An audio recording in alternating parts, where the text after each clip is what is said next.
Six in one vaccine जैसे मैं बताना चाहूंगा। ये एक हेक्सावेलेंट वैक्सीन हम लोग बोलते हैं। बट हेक्सावेलेंट वैक्सीन ये छह वैक्सीन को कंबाइन करके इसको एक बनाया गया है। ये सबसे पहले 1970s में मॉरिशियस में इसको सबसे पहले स्टार्टिंग वहां की सरकार ने इसको ये किया था। बट उसके बाद वहां ट्रायल हुआ, फिर रोक दिया गया। फिर इंडिया में शायद 1995 में फिर इसको ट्रायल पे लाया गया एंड बाय 2000 इसको इफेक्टिवली इसको चलाया गया। ये हेक्सावेलेंट वैक्सीन बहुत अच्छे हैं और छह वैक्सीन का इसमें कॉम्बिनेशन में है। इसमें आ जाएगा आपको diphtheria, pertussis, tetanus, hepatitis B, polio vaccine and haemophilus influenza type की जैसे बीमारियों से ये करते हैं। ये जो हेक्सावेलेंट वैक्सीन है, जैसे बच्चे पैदा होते हैं तो diphtheria is a life taking. तो ये डिप्थेरिया एक हो गया, एक बहुत खतरनाक बीमारी होता है। इसमें पीछे क्या होता है, टॉन्सिल एरिया में स्मॉल पैचेस टाइप का बन जाता है। फिर पर्टुसिस जिसको हम कहते हैं वूपिंग कफ, उसमें क्या होता है कि बहुत एकदम खांसी जो होगा एकदम बहुत बार्किंग टाइप का होता है, बहुत बच्चा जोर से खांसता है, वो लाइफ टेकिंग होता है। टेटनस जो बहुत प्रेवेलेंट है। तो और निमोनिया, आज भी हमारे बच्चा में pneumonia is one of the most leading cause of mortality. Pneumonia आज भी अगर 100 बच्चे में आज भी 15 या 20 बच्चे क्षतिग्रस्त रहते हैं निमोनिया जैसे बीमारी से। तो pneumonia as you all know it is very much prevalent in India, बहुत बहुत बहुत कॉमन है निमोनिया। या फिर इसमें आ जाएगा हेमोफाइलस इन्फ्लुएंजा टाइप, ये भी एक तरह का निमोनिया कॉज करता है। वायरल निमोनिया होता है, बैक्टीरियल निमोनिया होता है। हेपेटाइटिस बी, ये पता ही नहीं चलता है कुछ लोगों को हमारे पॉपुलेशन में किस तरह से आ गया, किस तरह हमको हो गया hepatitis B. It may be due to sexual contact, it may be due to blood और ब्लड प्रोडक्ट्स। तो हेपेटाइटिस बी भी आ जाता है। And polio is still not eradicated, polio अभी भी है। तो ये सब एक कॉम्बिनेशन का एक वैक्सीन बनाया गया, जिसके वजह से यहाँ पे बहुत तब्दीली आई है वैक्सीन में। और ये वैक्सीन को हमारे इंडिया ने क्या क्या एक्सपैंडेड इम्यूनाइजेशन प्रोग्राम में इसको रखा है। But still this hexavalent vaccine is not included in the national immunisation programme. ये जो सरकार जो चलाते हैं उसमें ये अभी तक ये नहीं आया है ड्यू टू एक्सॉर्बिटेंट कॉस्ट, थोड़ी सी महंगी होती है। We call it as a painless vaccine. ये इस बात समझने का है, असल लेमन लैंग्वेज में लोग नहीं समझते, सोचते हैं कि इंजेक्शन देंगे तो दर्द नहीं होगा। नहीं, बिल्कुल गलत। ये इंजेक्शन देने पर भी दर्द करता है। यहाँ पेनलेस क्या मतलब है, इसमें एक कंपोनेंट होता है, पर्टूसिस का कंपोनेंट होता है। इसमें पर्टूसिस में क्या रहता है, दो कंपोनेंट होता है, असेल्यूलर और एक होता है होल सेलुलर। तो उसमें क्या रहता है, जो हमारी सरकार जो देती है वो होल सेल पर्टूसिस होता है। उसमें उसमें पेन होता है बहुत ज्यादा, साइट ऑफ इंजेक्शन में बहुत पेनफुल होता है, फीवर आएगा, वहां पे लालीपन छा जाएगा जहाँ पे पेन होगा, फीवर आता है, बहुत सोरनेस होता है, कभी कभी निमोनिया में भी बदल जाता है, इतने जोर से आता है। एंड रेयर चांसेस में सीजर्स भी आते हैं। तो और कभी कभी वहां पे लोकल टेंडरनेस बहुत ज्यादा फैल जाता है। तो इसके वजह से वो बहुत पेनफुल हो जाता है। ये हेक्सावेलेंट वैक्सीन में ये एक असेलुलर, जिसमें एक कंपोनेंट को निकाल के इसको दिया जाता है, असेलुलर पर्टोसिस। इसमें क्या रहता है कि पेन तो उस समय होगा लेकिन इससे फीवर के चांसेस कम होता है।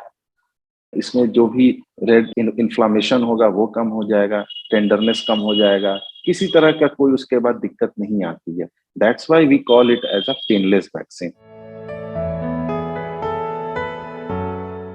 बच्चे जैसे पैदा हुए तो उनको स्टार्टिंग में फर्स्ट डोज उनको बीसीजी, हेपेटाइटिस बी और ओरल पोलियो पड़ता है।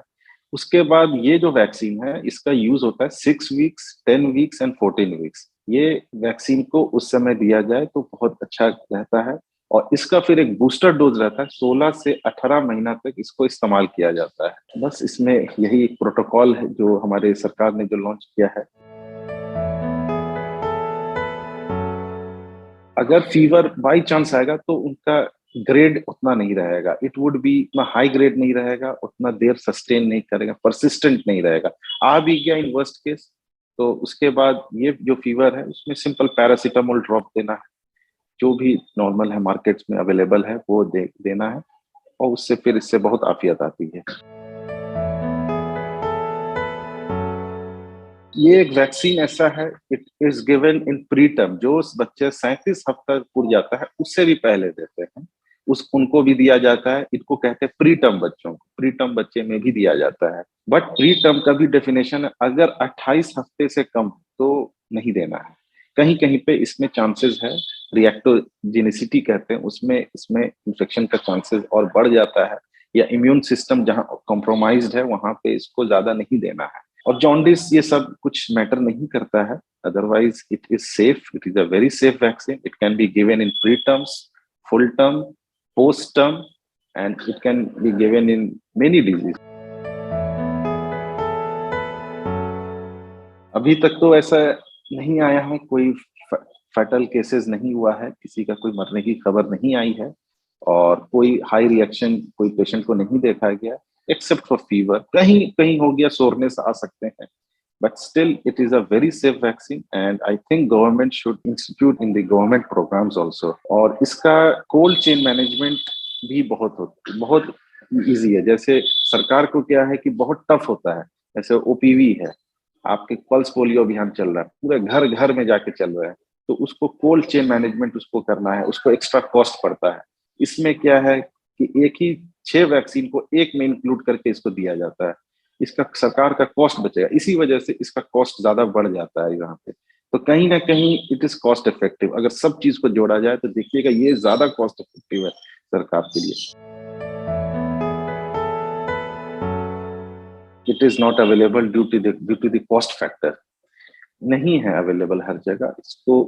इसको सरकार को अभियान चलाना पड़ेगा इसको आगे करने के लिए। इसका कीमत लगभग 6,000 टू से 7,000 पड़ता है one shot at 6 weeks, 10 weeks, 14 weeks. इसका 3 डोज हो गया, और एक बूस्टर डोज पड़ता है 16 टू 18। बट कहीं ना कहीं 24,000 या 25,000 पूरे डोज में लगता है, तो इट्स स्टिल कॉस्टली। इसी के लिए रूरल एरियाज में ये अभी भी नहीं मिलता है, कहीं पर भी नहीं मिलता है। In my OPD practice people still prefer that pentavalent, जो सरकारी में जो चलता है वही चलता है। तो एक अपर क्लास सोसाइटी ही इसको अवेल कर पाती है। जो वैक्सीन जैसे 6 वीक्स, 10 वीक्स, 14 वीक्स में लग गया है, तो उनको कोई जरूरत नहीं है। हाँ, एक बूस्टर डोज आप ले सकते हैं 16 टू 18 मंथ्स पे। अगर आपने वो सरकार से ले लिया है, तो आप ये वाला वैक्सीन आप 16 to 18 months take it as a booster dose, तो वहां पर आप ले सकते हैं। और कुछ मामले ऐसे होते हैं, अगर नहीं लिया है तो वेल एंड गुड, आप यही चलाएंगे। अगर 6 वीक्स पे मान लीजिए आप सरकारी में ले लिए हैं या पेंटावेलेंट ले लिए हैं, तो आपको फिर बाद में पता चला नहीं 10 वीक्स पे एक पेनलेस वैक्सीन भी है, you can give at 10 weeks, you can give at 14 weeks, and then you can also give at booster dose at 16 to 18 months. तो ऐसी कहीं कोई ये नहीं है कि पहले वो ले लिए फिर ये नहीं ले सकते हैं। बट अगर आपने 3 डोज ले लिया है, उसके बाद फिर से दोबारा स्टार्ट करने की कोई जरूरत नहीं है, there is no role. Patient को ऐसे समझना है कि जैसे कि आप एक एक करके वैक्सीन, मान लीजिए आप ओरल पोलियो वैक्सीन है, ओरल पोलियो वैक्सीन आपने देखा होगा एक स्टार्टिंग में लगता है, फिर उसके बाद उसके हर 6 वीक्स, 10 वीक्स, 14 वीक्स, फिर एक 6 मंथ्स पर भी लगता है।